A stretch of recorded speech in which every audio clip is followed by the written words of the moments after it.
مسجدوں میں دل کی دنیا بدل جاتی ہے، دل پر اثر ہوتا ہے، دل بدل جاتے ہیں مسجد میں آ کر. آپ دیکھیے کیسا بھی مسلمان ہو، مسجد میں ہو اور کوئی مسئلہ ہو جائے تو کہتا ہے بھائی میں مسجد میں ہوں اس لیے جھوٹ نہیں بول سکتا. کیا کہتا ہے؟ حالانکہ اس کو کس نے سمجھایا؟ اس کا دل اندر سے ہی کہہ رہا ہے کہ یہ جگہ ایسی نہیں ہے جہاں میں اللہ کی نافرمانی کروں. حالانکہ اللہ کی نافرمانی تو کہیں نہیں کر سکتا، زمین ساری اللہ کی ہے. سورہ رحمان میں اللہ نے یہی فرمایا، یا معشر الجن والانس ان استطعتم ان تنفذوا من اقطار السماوات والارض فانفذوا لا تنفذون الا بسلطان. اے انسان و جنات، اگر تم کر سکتے ہو تو جاؤ آسمان و زمین کے دائروں سے کہیں باہر چلے جاؤ جہاں تمہیں اللہ نہ پکڑ سکے، اور تم یہ کبھی نہیں کر سکتے. تو زمین اور آسمان و زمین تو سارا اللہ کا ہے، جہاں اللہ ہے وہاں اللہ کی نافرمانی کیسے کر سکتے؟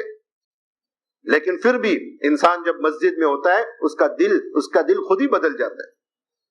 طائف کے لوگ جو اتنے سنگ دل تھے حضور کو پتھروں سے مارنے والے، سوچ کتنا دل سخت ہوگا.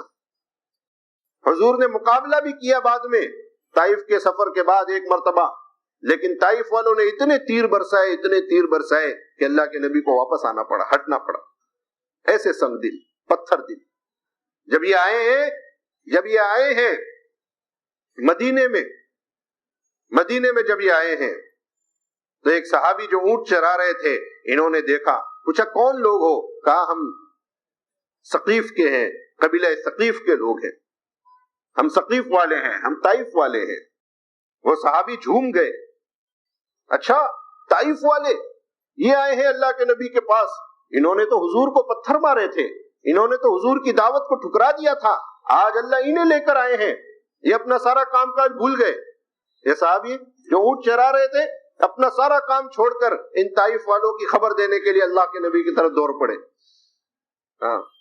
جماعت آئی ہے اللہ کے راستے میں، اپنے تقاضے بھول گئے اور ان کی خدمت میں لگے، ان کی نصرت میں لگ گئے. حضرت ابوبکر صدیق رضی اللہ تعالیٰ عنہ ملے. حضرت ابوبکر صدیق نے فرمایا کہاں جا رہے ہیں؟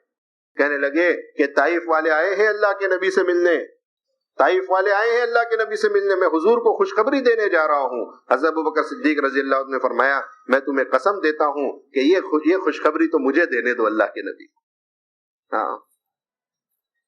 یہ خوشخبری مجھے دینے دو اللہ کے نبی کو، کیونکہ پتا تھا کہ حضور کتنے خوش ہوں گے کہ جس علاقے میں جا کر لوگوں نے حضور کی دعوت کا انکار کیا تھا آج اللہ انہیں لے کر آیا ہے، کتنے خوش ہوں گے. تو انہوں نے بھی حضرت ابوبکر صدیق رضی اللہ تعالیٰ عنہ کا اکرام کیا. فرمایا آپ ٹھیک ہے، آپ جائیے، آپ خبر دیجئے، میں یہاں ان کی نصرت میں اور ان کے کام میں لگتا ہوں. چنانچہ واپس گئے، طائف والوں کو آداب سکھانے لگے، حضور کے پاس جا رہے ہو ایسے کرنا، اس طرح سلام کرنا. جب یہ طائف والے اللہ کے نبی کے پاس حاضر ہوئے، حضور پاک علیہ الصلوۃ والسلام نے انہیں دعوت دی. انہوں نے کہا کہ ٹھیک ہے ہم تمہاری دعوت قبول کریں گے، لیکن ہماری کچھ شرطیں ہیں. ایک شرط تو یہ ہے کہ ہم نماز نہیں پڑھیں گے، اسلام لائیں گے لیکن نماز نہیں پڑھیں گے. حضور صلی اللہ علیہ وسلم نے فرمایا کہ اس دین میں کوئی خیر نہیں جس میں نماز نہ ہو. اس دین میں کوئی خیر ہی نہیں ہے جس میں نماز نہ ہو. فرمایا یہ شرط قبول نہیں ہے، نماز تو پڑھنا ہی پڑے گا. اسلام کا مطلب یہ ہے کہ تم اللہ کے سامنے اپنی گردن جھکا دو. انہوں نے کہا کہ ہم اپنے بت کو نہیں توڑیں گے، ہم اپنے بت کو، آپ سوچو ذرا کہ اسلام قبول کرنے آئے ہیں اور کہہ رہے ہیں کہ اپنے بت کو نہیں توڑیں گے، جس جھوٹے خدا کی ہم عبادت کرتے ہیں اس کو نہیں توڑیں گے. حضور نے فرمایا یہ نہیں ہو سکتا. جب اللہ کی عبادت کرنا شروع کرو گے تو اللہ کے غیر کا تصور بھی باقی نہیں رہنا چاہیے. اللہ کے غیر کے ساتھ اللہ کو شریک نہیں کر سکتے، یہ ہم نہیں مان سکتے. انہوں نے کہا 3 سال کی مہلت دو، 3 سال بعد توڑ دیں گے. حضور نے فرمایا نہیں.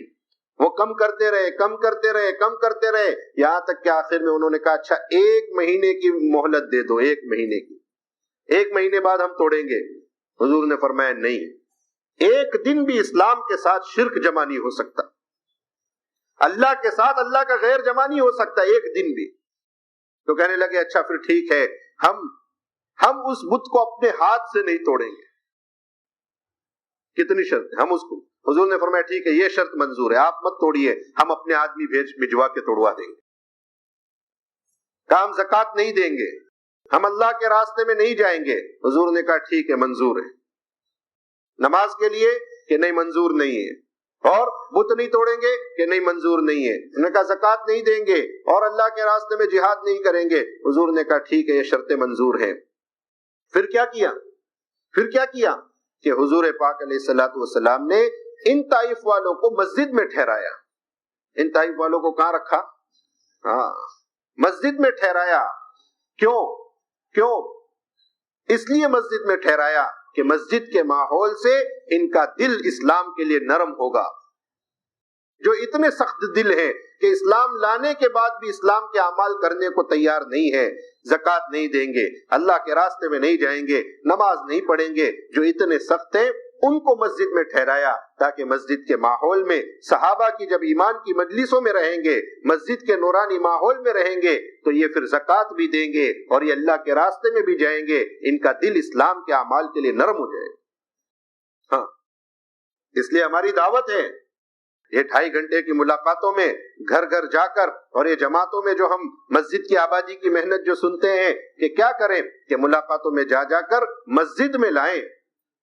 ہاں، مسجد میں لائیں اور مسجد میں لا کر ان تعلیم کے حلقوں میں بٹھائیں، اور پھر تعلیم کے حلقوں میں بٹھا کر جب اس کا دل نرم ہو جائے اللہ کی باتوں سے، اللہ کے نبی کی باتوں سے، جب دل میں نرمی آئے، گناہوں کی نحوستیں ختم ہو، گناہ کی ظلمت اس کے دل سے مٹے، اور پھر دعوت دینے والا ساتھی اس سے بات کرے اور پھر اللہ کے سامنے روئے، اے اللہ میں تو اتنا ہی کر سکتا تھا، اس کو اس کے گھر سے نکال کے لے آیا، اے اللہ اس کو اس کی دکان سے نکال کر لے آیا، اے اللہ اس کو اس کے گناہ کے اڈے سے نکال کر لے آیا، تیرے گھر پر لا کر کھڑا کر دیا، اے اللہ اس کا جسم تو میں تیرے گھر میں لا چکا ہوں، دل میرے ہاتھ میں نہیں ہے، دل اللہ تیرے قبضے قدرت میں ہے، تو اس کے دل کو اپنی طرف پھیر دے۔ یہ ہمارا کام ہے، دعوت دیں گے دعا کریں گے، دعوت دیں گے دعا کریں گے، دعوت دیں گے دعا کریں گے، اللہ کے بندوں کی خوشامدیں کر کر کے ان کو اللہ کے گھر میں لائیں گے، ان کی تشکیل کر کے ان کو اللہ کے راستے میں bھیجیں گے۔ کیوں؟ تاکہ یہ اللہ کے راستے میں جا کے اس کا دل کا دھوکہ کھلے۔ ہاں، یہ انسانوں پر رحم ہے، یہ تشکیل انسانوں پر رحم ہے۔ آدمی کو تشکیل کے وقت برا بہت لگتا ہے، تشکیل کے وقت تشکیل ہر ایک پر بھاری ہے، تشکیل ہر ایک پر بھاری ہے۔ اللہ کے راستے میں نکلنے کے وقت آدمی کو چونکہ اپنے ان محبوب مشغلوں کو چھوڑنا پڑتا ہے جس میں اس کی جان اٹکی ہوئی ہے، جس میں اس کا من لگا ہوا ہے، وہ چھوٹتے نہیں آدمی سے چھوٹتے نہیں۔ ہاں، ایک بزرگ راستے سے گزرے، ایک آدمی کو دیکھا عطر کی دکان پر بیٹھا ہوا ہے، بہت ساری شیشیاں، بہت ساری بوتلیں، اور ان کو کھڑے کھڑے دیکھ رہے ہیں۔ اس نے کہا بھائی میاں جی کیا دیکھ رہے ہو؟ کہنے لگے بھائی میں یہ دیکھ رہا ہوں کہ ان شیشیوں میں سے تیری جان کیسے نکلے گی، اتنی ساری شیشیوں میں تیرا من اٹکا ہوا ہے، موت کے وقت تو ان کو کیسے چھوڑے گا؟ انہوں نے کہا جیسے تیری جان نکلے گی ویسے میری جان نکلے گی۔ کیا کہا؟ جیسے تیری جان نکلے گی ویسے میری جان نکلے گی۔ کہا میری جان تو دیکھ یوں نکلے گی، اور کنارے پر گئے اور داہنے کروٹ پر لیٹ کر لا الہ الا اللہ محمد رسول اللہ پڑھا اور روح پرواز کر۔ کچھ ایسے بھی ہوتے ہیں جو آخرت کی تیاری میں ہر وقت لگے ہوئے ہیں، جو اس کے انتظار میں ہے کہ کب موت آئے، کب اللہ کی طرف سے بلاوا آئے اور ہم چل دیں۔ آدمی پہلے سے تیاری کرتا نہیں کرتا، سردی آنے سے پہلے گرم کپڑے سلوا لیتا ہے، سردی آنے سے پہلے موٹے کپڑے سلوا لیتا ہے اور صدری خرید لیتا ہے اور کان کا ٹوپلا خرید لیتا ہے۔ یہ سردی کے سامان سردی آنے سے پہلے لے لیتے۔ تو جب سردی آنے سے پہلے سردی کی تیاری کرتے ہیں، گرمی آنے سے پہلے گرمی سے بچنے کی تیاری کرتے ہیں، تو اللہ کے پاس جانے سے پہلے اللہ کے سامنے حاضر ہونے کی تیاری کیوں نہیں کرتے؟ یہ اللہ کے راستے میں نکلنا یہ کیا ہے کہ یہ اللہ کے سامنے حاضر ہونے کی تیاری ہے۔ یہ کیا ہے؟ یہ اللہ کے سامنے حاضر ہونے کی تیاری ہے۔ ہاں، کہ اللہ کے راستے میں نکل کر، کہ ان کو اللہ کے راستے میں نکال کر مسجدوں میں ٹھہرا کر تعلیم کے حلقوں میں بٹھا کر ان کے دل کی دنیا بدلنی ہے۔ آپ دیکھو، عجیب بات ہے، عجیب بات ہے، کیسے دل بدلتا ہے۔ اللہ کے راستے میں نکل کر دل کے اندر کے اندھیرے کٹتے ہیں۔ دلوں میں اندھیرا ہوتا ہے، دلوں میں کیا ہوتا ہے؟ اندھیرا ہوتا ہے، گناہوں کے اندھیرے، گناہوں کی ظلمتیں ہوتی ہے۔ حدیث میں آتا آدمی ایک گناہ کرتا ہے، آدمی ایک گناہ کرتا ہے، ایک کالا نشان اس کے دل پر لگ جاتا ہے۔ توبہ کرتا ہے تو وہ دھو دیا جاتا ہے، توبہ نہیں کرتا، دوسرا گناہ کرتا ہے، دوسرا کالا نشان اس کے دل پر لگا دیا جاتا ہے۔ دھیرے دھیرے گناہوں کی وجہ سے اس کا دل کالا سیاہ ہو جاتا ہے، گناہوں کی وجہ سے اس کا دل کالا سیاہ ہو جاتا ہے۔ پھر اس کا اثر یہ ہوتا ہے کہ اس کے دل پر خیر کی بات کا اثر نہیں ہوتا۔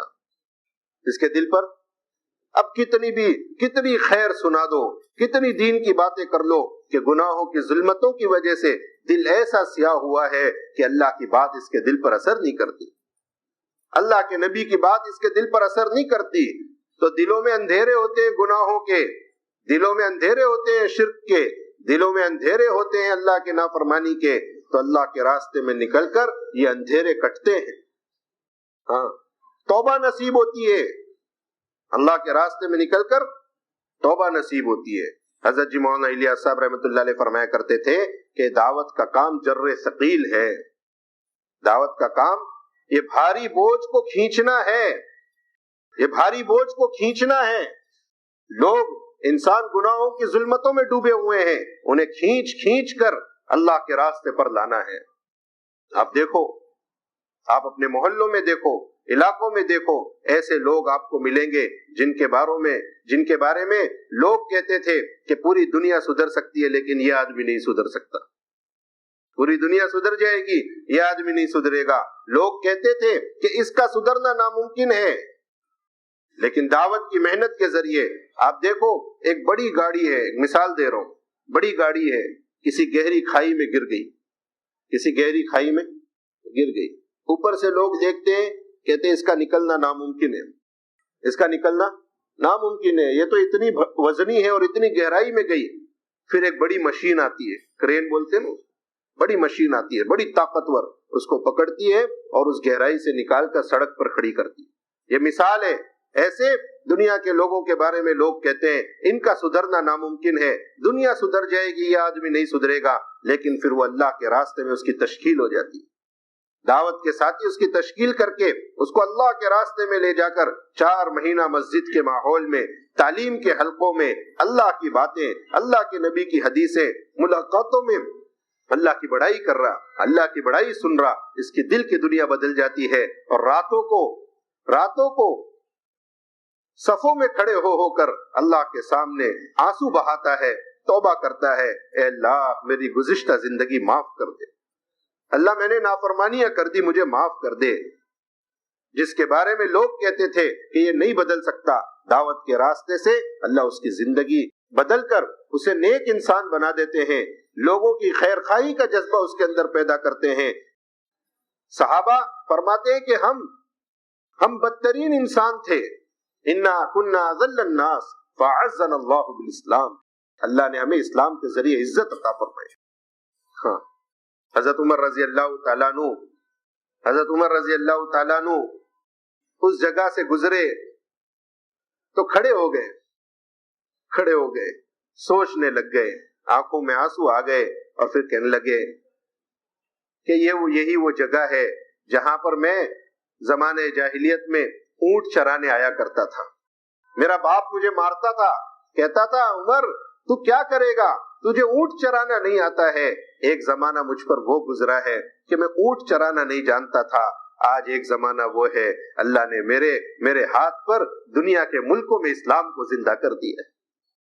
ہاں، یہ دعوت کی محنت انسان کو ظلمتوں سے نکال کر، تاریکیوں سے نکال کر، اندھیروں سے نکال کر اللہ کی معرفت کے نور میں داخل کرنے کی محنت ہے۔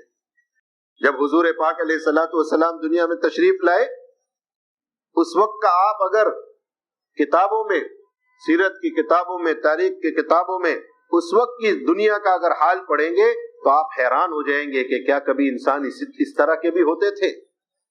آپ حالات پڑھیے، جس وقت اللہ کے نبی پاک علیہ الصلوۃ والسلام دنیا میں مبعوث کیے گئے، حضرت عیسیٰ علیہ الصلوۃ والسلام کے بعد دنیا میں کوئی نبی نہیں آیا۔ 600 سال تقریباً اس دنیا پر ایسے گزرے کہ کوئی نبی نہیں۔ 600 سال دنیا میں کوئی نبی نہیں، کوئی دعوت کا کام نہیں، کیونکہ پہلے زمانے میں نبی آ کر کام کیا کرتے تھے، پہلے نبی آ کر کام کیا کرتے تھے، نبی نہیں، دعوت کی محنت نہیں، دعوت کی محنت نہیں۔ تو یہ جو 600 سال جو اس دنیا پر گزرے ہیں، مکہ اور عرب جو نبیوں کے رہنے کی جگہ تھی، جہاں بڑے بڑے انبیاء علیہ الصلوۃ والسلام پیدا ہوئے، جہاں ان کی زندگیاں گزری، اس عرب کا حال اور اس مکہ کا حال یہ ہو گیا کہ ایک اللہ کی عبادت کے لیے بنایا گیا کعبۃ اللہ، اس میں 360 جھوٹے خدا رکھے گئے۔ یہ نبیوں کے ذریعے تعمیر کرایا اللہ نے کعبہ۔ ابراہیم حضرت اسماعیل علیہ السلام کے ذریعے اللہ نے ایک کعبہ بنوایا، اپنی عبادت کے لیے بنایا، اور اس کعبے میں 360 جھوٹے خدا رکھے گئے۔ وما كان صلاتهم عند البيت الا مكاء وتصديا، کہ ان کی عبادت کیا تھی؟ کہ ان کی عبادت یہ تھی، کعبے کے ارد گرد جمع ہوتے، تالیاں پیٹتے، سیٹیاں بجاتے، ننگے ہو کر برہنہ ہو کر مرد اور عورت کعبے کا طواف کیا کرتے تھے۔ یہ حالات زندگی، اپنی بچیوں کو اپنے ہاتھ سے زندہ دفن کرتے تھے زمینوں میں، بچی پیدا ہوتی اسے پیدا ہوتے ہی مار دیا کرتے تھے۔ ایک دوسرے کے اونٹ کے پہلے پانی پینے پر یہ صدیوں لڑائیاں کرتے تھے، سالوں سال ان کی دشمنیاں چلتی تھی، ایک دوسرے کا خون کرتے تھے، قتل کرتے تھے۔ ہاں، پھر کہ ایسے حالات میں جب انسانیت جانور سے زیادہ گندی ہو چکی تھی، اولئک کالانعام بل ہم اضل، یہ جانور ہو گئے ہیں بلکہ یہ تو جانور سے زیادہ گندے اور برے اور گمراہی میں ڈوب چکے ہیں۔ ان حالات میں، ان حالات کو بدلنے کے لیے اللہ نے حضرت محمد مصطفیٰ صلی اللہ علیہ وسلم کو دنیا میں مبعوث فرمایا۔ اور اللہ اکبر، اللہ اکبر، کہ اتنا بڑا کام کرنے کے لیے کہ 600 سال کے کفر کو آپ کو توڑنا ہے، 600 سال کی گمراہی کو آپ کو ختم کرنا ہے، 600 سال کے جانور پنے کو انسانیت سے بدلنا ہے، 600 سال کے ظلم کو آپ کو عدل اور انصاف سے بدلنا ہے۔ اس کے لیے کہ حضور کو اس کے لیے کیا دیا؟ کہ حضور کو اس کے لیے کوئی طاقت نہیں دی۔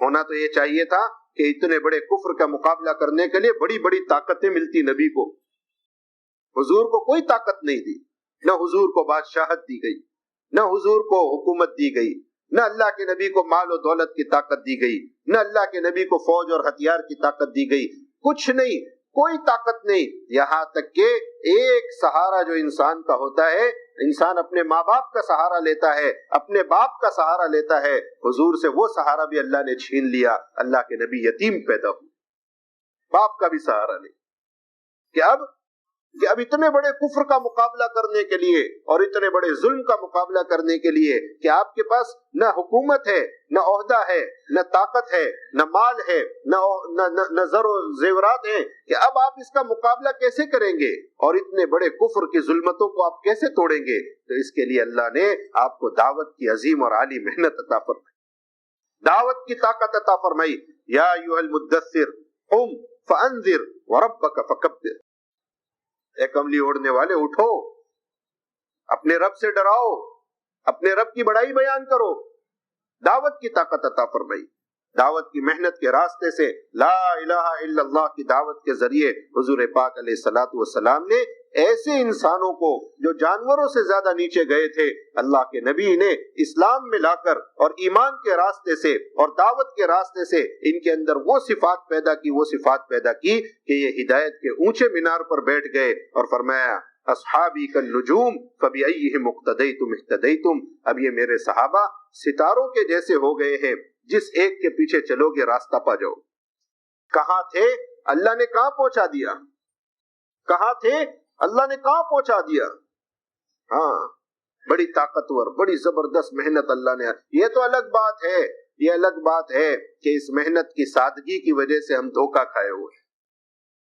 سیدھی سادی محنت ہے، کیسی ہے؟ سیدھی سادی محنت ہے۔ اس محنت کی سادگی کو دیکھ کر ہم دھوکہ کھائے، ہم کیا، ہم سے پہلے بھی لوگ اسلام کی سادگی کو دیکھ کر دھوکہ کھا جایا کرتے تھے۔ یہ الگ بات ہے کہ اس محنت کی سادگی کی وجہ سے ہم دھوکہ کھائے ہوئے ہیں. سیدھی سادی محنت ہے, سیدھی سادی محنت ہے.